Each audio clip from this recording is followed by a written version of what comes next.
Hola amigos, ¿qué tal? Stuart here from Spain Speaks with an update on the current situation here in Spain, day 386 of the current situation, and Spain's vaccination program apparently going to take a giant leap forward in coming weeks as the country plans to open mass vaccination centres. But more about that in just a moment. Firstly, a big thanks to all of the people that left comments on the last video. Lots of comments, lots of debate happening there as usual. Thanks to people that supported the channel by buying merchandise, and a big thanks to my patrons on Patreon for your support. Now let's get into the news, and as I said, Spain's vaccination program, which as we know didn't get off to the best of starts, is apparently going to speed up in coming weeks with the opening of mass vaccination centres. As we can see from this headline, Spain is preparing vaccinodromes for mass immunisation. Immunising 70% of the population in summer will be crucial. This target could be reached by July if doses are injected at a good pace, according to EU forecasts. These vaccinodromes are a complement to health centres and an alternative to congesting them with mass immunisation. According to European Union forecasts, Spain will receive at least 30 million doses in the second quarter of this year. Added to those already administered and those yet to be administered, this would be enough to complete the immunisation of almost 24 million people by the end of June, bearing in mind that the 5.5 million Janssen doses included in this figure are for one dose, and that those under 65 with a positive diagnosis in the previous 6 months receive a single jab. So mass immunisation here in Spain now on the cards, and as we saw in that text, the European Union is forecasting that Spain will receive some 30 million doses of COVID-19 vaccines in the second quarter. So officials both here in Spain and the European Union confident that those objectives can be reached by summer. Now, with the long weekend here in Spain coinciding with good weather in some of the Mediterranean parts of the country, crowded beaches in cities like Barcelona have again become a bit of a problem. As we can see here, beach crowds defy COVID-19 restrictions across Catalonia. Beaches were packed across Catalonia on Saturday as fine spring weather attracted sunseekers despite government warnings to avoid breaching COVID-19 restrictions. In Barcelona, Tarragona and other popular cities along the coast of the northeastern Spanish region, crowds gathered on the beaches, some lacking masks or ignoring social distancing. Barcelona is the perfect place to party, to drink, but this is a problem. The police. They are stopping people enjoying themselves. A British reveller who gave only his first name, Liam, 32,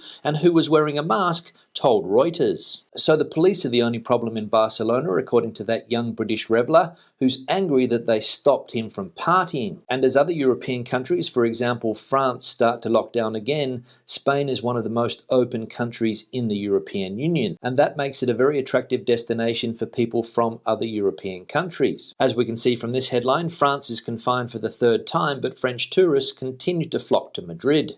The French are not allowed to travel beyond a 10-kilometre radius in their own country, but tourist trips to other EU states continue to be allowed. A strange scene worthy of the incoherence of the European strategy of learning to live with the virus. It's 1:30 on Holy Saturday and travellers are filing through Orly Airport with their suitcases and trolleys one after the other. Just a few hours before the entry into force of the third restriction in France, this airport infrastructure in the south of Paris is still very busy. And one French tourist told the truth about his intention to travel around Spain this Easter. A team from Antena 3 Noticias spoke to a French tourist who spoke openly about his intention to visit parts of Spain this Easter.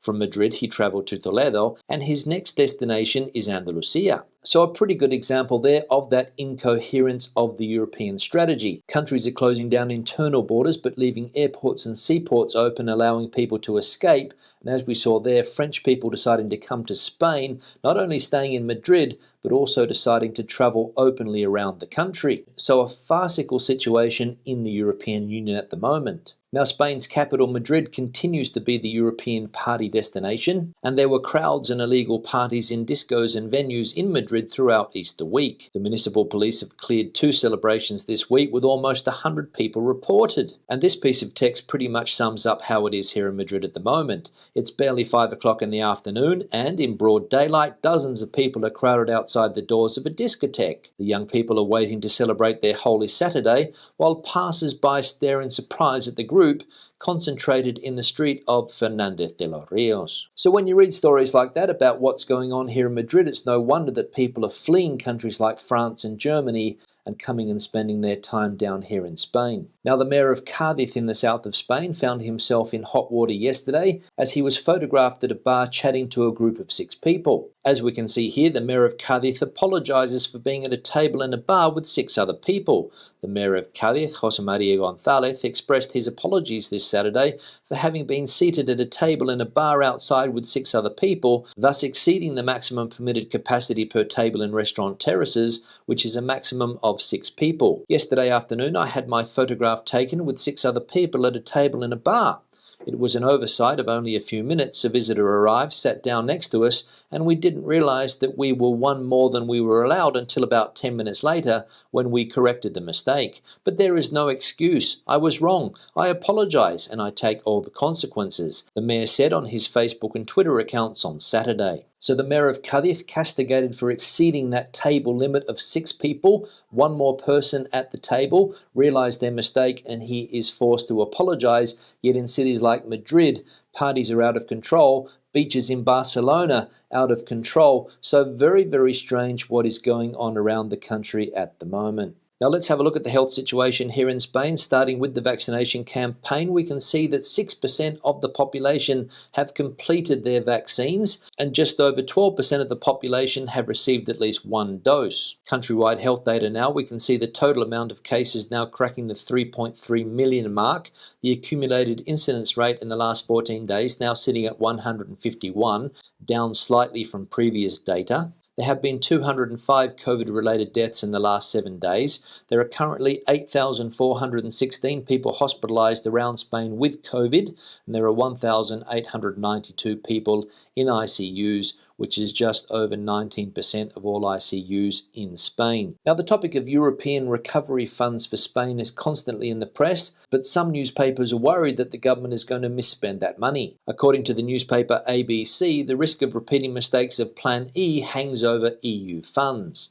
Doubts about the future evaluation of projects add to the insufficient implementation of resources from the previous financial framework. Over the next 6 years, Spain will manage a huge amount of European funds aimed at modernising the country in a management effort that will require a colossal amount of work by the administration, but which threatens to repeat past mistakes. The evaluation of the projects to be financed with European funds is one of the big unknowns in the government's plans. So that particular newspaper a little bit worried about how the government might spend that money and questioning the current government's ability to handle such a large amount of cash. We all saw what happened back in 2008 when a similar government tried to reactivate the economy with the famous Plan E, as they mentioned there, and that didn't go very well. So I can see why some people may be skeptical. Now let's have a look at some of the comments from previous videos. One here from Roberto 1889, weather in southern Spain is great. Sun's out and the beach beckons. Not happy that certain tourists can enter Spain, yet I cannot travel out of my province. Seems unfair on the Spanish population that are confined, yet tourists can just come and go.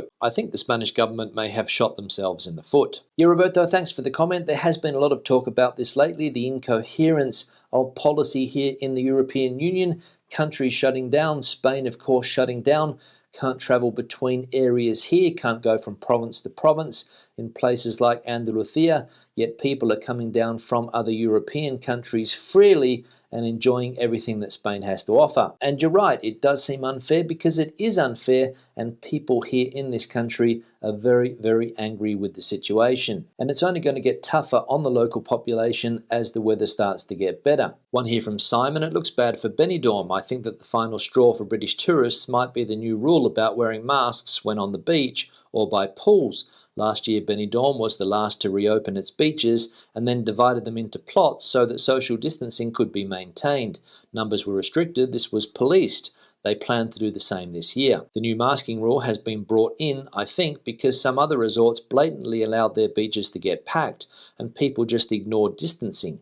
This is very tough on Benidorm, which has the lowest rate in the country. Now watching the after Easter figures with great interest. Yes, Simon, thanks for the comment. Benidorm has been one of the places to suffer the most since this pandemic began. Of course, British tourists, which are one of the main groups that visit places like Benidorm, not allowed to visit the country, so things not looking good down there. The mask rule, I believe, is not being upheld in places like Valencia. I think there's various places around the country that are not adhering to this rule. I think the Balearic Islands, the Canary Islands, the Valencian community. I think Catalonia Catalonia also is not making this rule mandatory, so there are various places in Spain, some of the coastal areas, that are saying that this rule is not necessary. And the plan for the Valencian community, where Benidorm is located, is to keep health numbers low and try to save the summer tourist season. So let's hope they can. One here from John. Hi Stuart, thanks very much for your Spain updates. You're the only source of information we rely on. We are currently in the UK, can't wait to visit our property in Spain. It has been over a year now, so you have provided us with a reliable source of information. Keep up the good work. Cheers, mate. Yeah, John, thanks for the comment, and good to see that you find the information in the videos useful. I know that there are a lot of people in a similar situation to yourselves there in the UK that have property down here in Spain and are desperately wanting to visit those properties. We saw a similar comment from somebody the other day who said that the only thing they want to do is come down to Spain, sit by the pool, have a barbecue and have a few cold beers. So let's hope the country can get the health situation under control, can get the vaccination plan back on track, and people like yourselves there in the UK or other European countries can come back down to Spain sooner rather than later and enjoy their properties and time in the sun. One here from Frank. Happy Easter, Stuart. Thanks for the daily updates. The local village in the next door province of Cadiz in Jimena de la Frontera were vaccinating the 55 to 65-year-olds this week, but here in Galcin, over the border in Malaga province, no one under 80 has been vaccinated yet, apart from the young women that look after some of the older people in the village. Very chaotic, really. Yeah, Frank, thanks for the comment. That is one of the big problems we have in Spain. 17 different autonomous communities, 17 different vaccination plans. And as you say there in Andalusia, between regions and provinces, there is also a difference in the vaccination campaign. And it has been a little bit chaotic here in Spain, especially when it comes to the AstraZeneca vaccine, the different age groups. We saw that originally it was from 18 to 55, then they decided to put it up to 65, and then last week I think they announced that people over the age of 65, essential health workers and the like, were able to receive the AstraZeneca vaccine. So confusing, chaotic, just some of the words that spring to mind when it comes to the vaccination campaign here in Spain. And finally, one here from Dale. Hi Stuart, any update on the Portuguese border opening with Spain? Yeah, Dale, thanks for the comment. Unfortunately, I don't have any update on when that border is going to open up again. They were planning to open it up, I think, a couple of weeks ago, but they decided to extend it because of the bad health situation in both countries, and obviously because of all of the holidays that we have had in recent times, the Easter break especially. They probably thought that it was not a good idea to open the border up just yet and allow thousands of people to cross the border and spend their Easter vacations in either Spain or Portugal, especially, as I said, with the health situation still not 100% under control. But as soon as the border does open again, I'll let everybody know, and most likely you will see me filming videos in Portugal. On that note, I'll start to wrap the video up. Questions and comments, please leave them in the section below. Debate the situation out as you normally do. Give it a thumbs up if you liked it, thumbs down if you didn't. I'll see you in the next one. Hasta luego.